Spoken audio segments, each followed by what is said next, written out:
Hello viewers, welcome to my YouTube channel learn with Joy. তো আজকের ভিডিওতে আমি তোমাদেরকে মাধ্যমিক 2026 সালের তোমাদের টেস্ট পরীক্ষার কিন্তু সাজেশান দেব এবং এই ভিডিওতে আমি তোমাদের কোনি থেকে যে প্রশ্নগুলো পরীক্ষা আসতে পারে সেই প্রশ্নগুলো বলে দেব। তো অবশ্যই এই প্রশ্নগুলো তোমরা ভালো করে পড়বে। তো কোনি থেকে তোমাদের হচ্ছে টোটাল 3টে 5 নম্বরের প্রশ্ন থাকে, এর মধ্যে থেকে মাত্র 2টো প্রশ্নের উত্তর করতে হয়। আমি তোমাদের টোটাল 12টা প্রশ্ন বলে দেবো। এই প্রশ্নগুলো তোমরা যদি ভালো করে পড়ো, আশা করছি তোমরা যে স্কুলের হও না কেন তোমরা প্রতিটি স্কুলে এই প্রশ্নগুলো কিন্তু দেখবে, ঠিক আছে। এবং আমি বাংলা সম্পূর্ণ সাজেশান অলরেডি আপলোড করে দিয়েছি, সেই ভিডিওটা না দেখে থাকলে আমি ডেসক্রিপশন বক্সে লিঙ্ক দিয়ে দেবো, সেখান থেকে দেখে নেবে। তোমরা রিকোয়েস্ট করছিলে যে কোনির আলাদাভাবে সাজেশান দিতে, তো সেই মেন ভিডিওটা থেকেই এটা কিন্তু কাট করে তোমাদের জন্য আমি বানিয়েছি। তো দেখে নাও যাদের কোনির সাজেশান লাগবে। তো কোনি থেকে যে প্রশ্নগুলো পড়বে লাইনগুলো তুলে দিয়েছি, দেখো। না, আমি নামবো না, বক্তার এমন অভিযোগের কারণ কি, শেষ পর্যন্ত কি ঘটলো। তো এই প্রশ্নটা তোমরা ভালো করে পড়বে।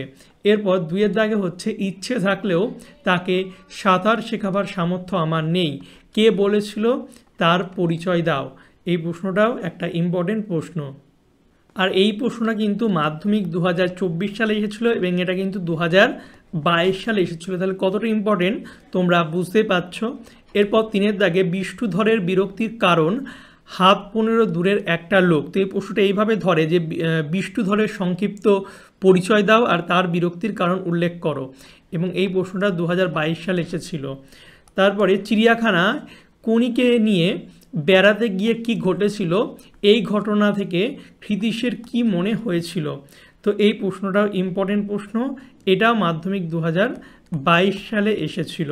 তারপরে ফাইট কোনি ফাইট, এই প্রশ্নটা ভীষণ ইম্পর্টেন্ট। এই লাইনটা থেকে তোমাদের বিভিন্নভাবে কিন্তু পরীক্ষায় প্রশ্ন দিতে পারে। যেমন বলতে পারে ফাইট কোনি ফাইট, সাধারণ ছাত্রী থেকে চ্যাম্পিয়ন হয়ে উঠতে গিয়ে কোনিকে কী ধরনের ফাইট করতে হয়েছিল, নিজের ভাষায় লেখো। 2020 সালে এই প্রশ্নটা এসেছিল।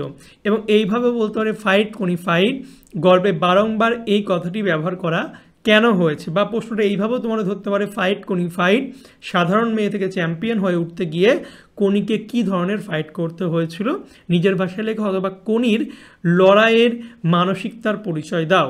প্রশ্নটা কিন্তু এইভাবেও তোমাদের পরীক্ষায় দিতে পারে। তারপরে 6, এটাকে বুকের মধ্যে পুষে রাখুক, কি পুষে রাখার কথা বলা হয়েছে, কী কারণে এই পুষে রাখা, ঠিক আছে। এটা হচ্ছে 2019 সালে তোমাদের মাধ্যমিকে এসেছিল। তো প্রশ্নগুলো কিন্তু তোমাদের বিভিন্নভাবে ঘুরিয়ে দিতে পারে, উত্তর কিন্তু সেই একটাই হবে। তো অবশ্যই ভালো করে বুঝে পরীক্ষার সময় কিন্তু তোমরা উত্তর করবে। তারপরে 7-এর দাগে খিদ্দা কিভাবে কোনির জীবনে প্রেরণা হিসাবে কাজ করেছিল তা সম্পর্কে সংক্ষেপে আলোচনা করো। তারপর খাওয়ার আমার লোভ নেই, ডায়েটিং করি, ঠিক আছে। খাওয়ায় আমার লোভ নেই, ডায়েটিং করি। প্রশ্নটা এইভাবে জিজ্ঞাসা করে যে বক্তাকে, এই লাইনটা কে বলেছেন, তার ডায়েটিংয়ের পরিচয় দাও। এটাও ইম্পর্টেন্ট প্রশ্ন, মাধ্যমিক 2020 এবং 2024 সালে এসেছিল। 24 সালে একটু ঘুরিয়ে দিয়েছিল, 24 সালে বলেছিল যে এত কেচ্ছা সাধন করেন, ঠিক আছে, বাঁচবেন কি করে, এত কেচ্ছা সাধন করেন বাঁচবেন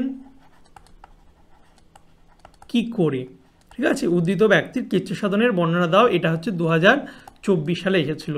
তো সেম প্রশ্ন সেম উত্তর হয়, ভালো করে পড়ে রাখবে। তারপরে কোনি উপন্যাসের কাহিনী অবলম্বনে স্বামীর যোগ্য সহধর্মিতা রূপে হচ্ছে লীলাবতীর পরিচয় দাও। এটা 2017 সালে, না এটা 2017 সালে এসেছিল, হ্যাঁ।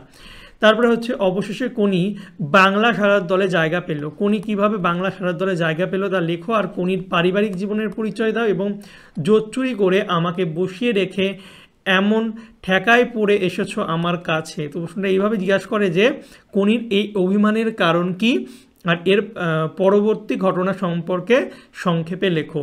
এটাও 2017 সালে কিন্তু এসেছিল।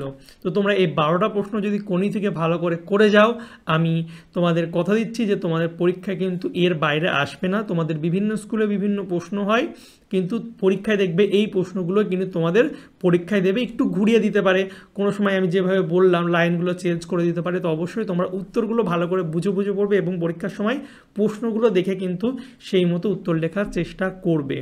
ওকে, তো ভিডিওটা ভালো লাগলে অবশ্যই তোমরা লাইক কমেন্ট শেয়ার করবে, আর বন্ধুদের সঙ্গে অবশ্যই ভিডিওটা শেয়ার করে দেবে। আর তোমাদের আমি অলরেডি বাংলার ফুল সাজেশান দিয়ে দিয়েছি, সেটা না দেখে থাকলে ডিসক্রিপশন বক্সে লিঙ্ক দিয়ে দেবো, সেখান থেকে দেখে নেবে।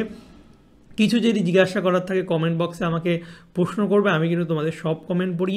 এবং বাংলা তোমাদের অন্য সাজেশান লাগলে বা অন্য সাবজেক্টের সাজেশান লাগলে সেটাও আমাকে কমেন্ট করে জানাবে।